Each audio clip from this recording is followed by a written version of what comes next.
Hey guys, Zero here with another War Game Wednesday, and today we're gonna take a quick look at another Warhammer 40k model. This is the Ironclad Dreadnaught. We'll get them over to the table, crack them open, and take a look at what comes inside. But this might very well be my last Games Workshop review. All right, sit tight.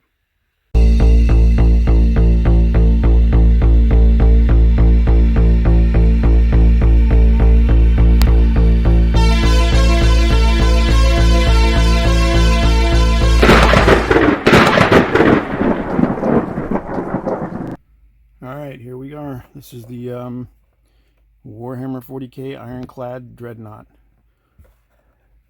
That's a bit heavily armored. Well, at least it looks like it. And it comes with some big old missiles. Let me see there. There's the back of the box. Side. Side. Nothing fancy.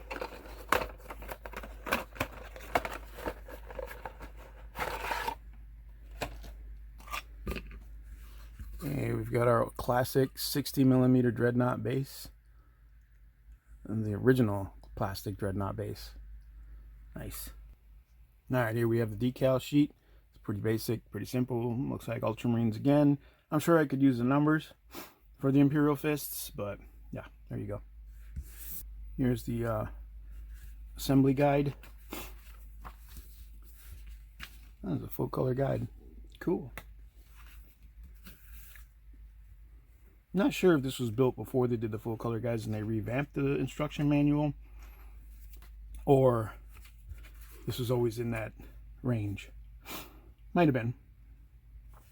There's a lot of options for this Dreadnought, and there's the stats. It's kind of cool. Shows you what each one does. Alright, this comes on 2 sprues. Take a look at each one individually.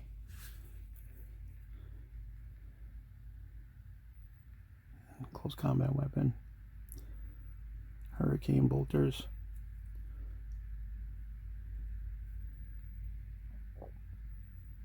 standard.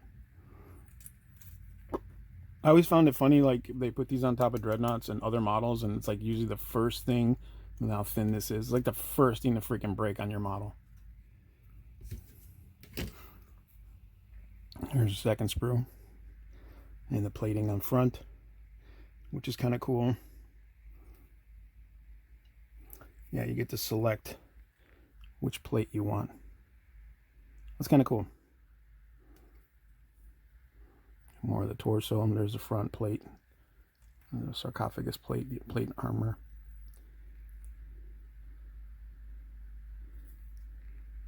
There's the feet. The Dreadnought feet, flamethrower. And its goofy legs, and the engine in the back. Alright, so we're gonna get this guy built.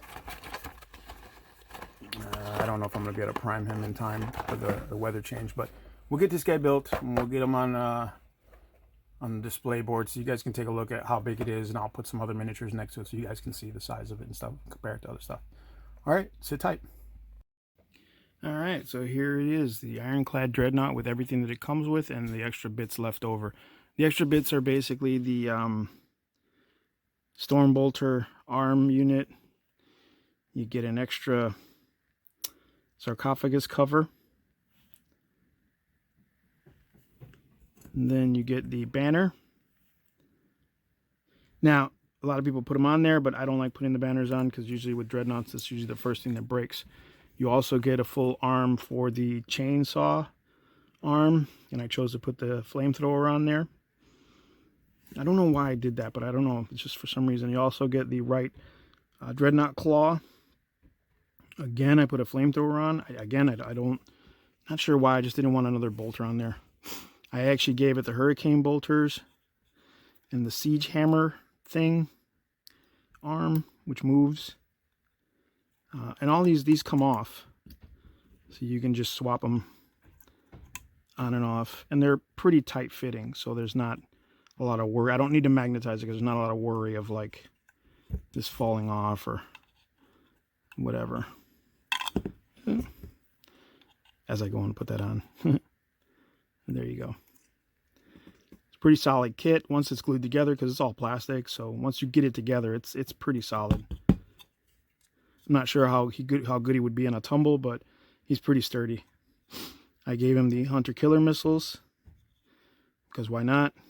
He's got the smoke launcher, and he's got the frag launchers on the front here. I don't know why, but I just felt like I just add them, because I'd rather have them on there and not necessarily use them as frag launchers than not have them on there and have to tell people, yeah, those are frag launchers.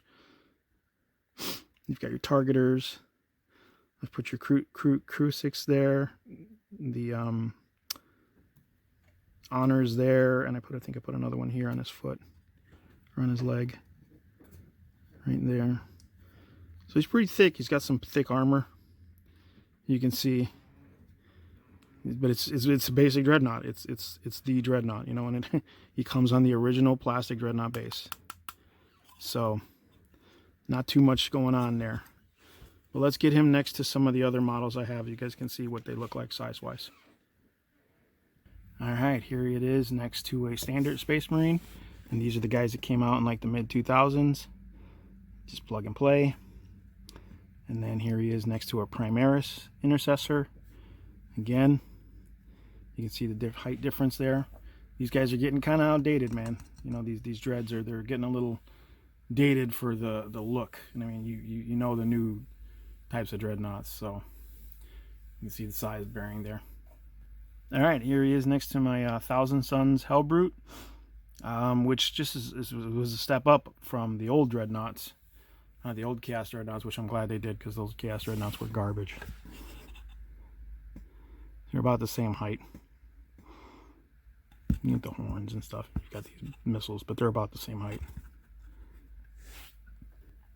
All right, here he is next to a Thousand Suns, or a Forge World Thousand Suns Contemptor Dreadnought.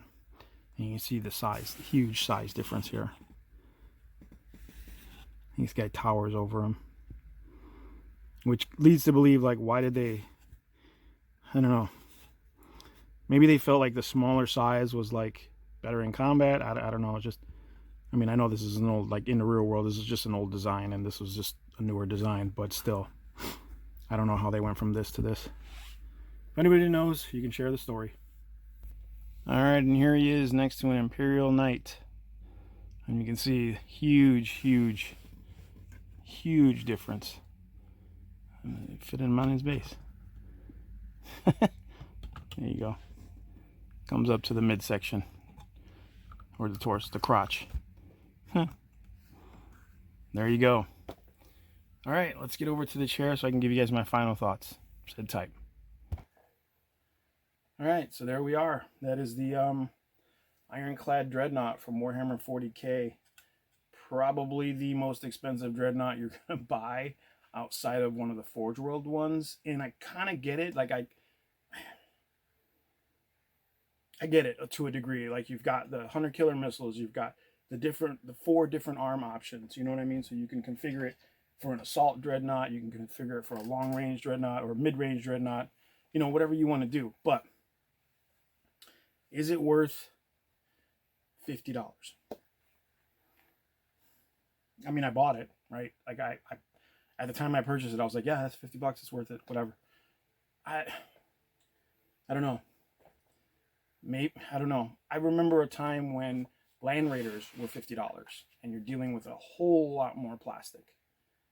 You know, and we already know, like, Games Workshop doesn't charge for the plastic, it charges for the stats. You know, the more powerful something is, the more expensive it's going to be. So I get it. But yeah, I don't know. I mean, you really have to weigh putting that into your army, you know, for $50. And I mean, I guess nowadays you really can't get much for $50 as it is, except like squads and stuff like that. But I don't know. I'm gonna put it to use, hopefully. It's gonna go in my Imperial Fist army. I felt like that was the best dreadnought for the army. Aside from the Forge World Dreadnaughts, you know, which that's a whole different story. But there you go. Not too bad of a kit, but a little bit overpriced in my opinion. So you may want to think about, you know, what's the best value for your dollar. And you might even be able to find, like, the standard Dreadnaughts, if they're plastic, you might be able to find a bunch of them used online. You may have to clean them up, you know what I'm saying? But hey, that's what you get for what you pay for, right? Like cost to be the boss. All right, guys, as always, like, subscribe, share, and we'll see you on the next one.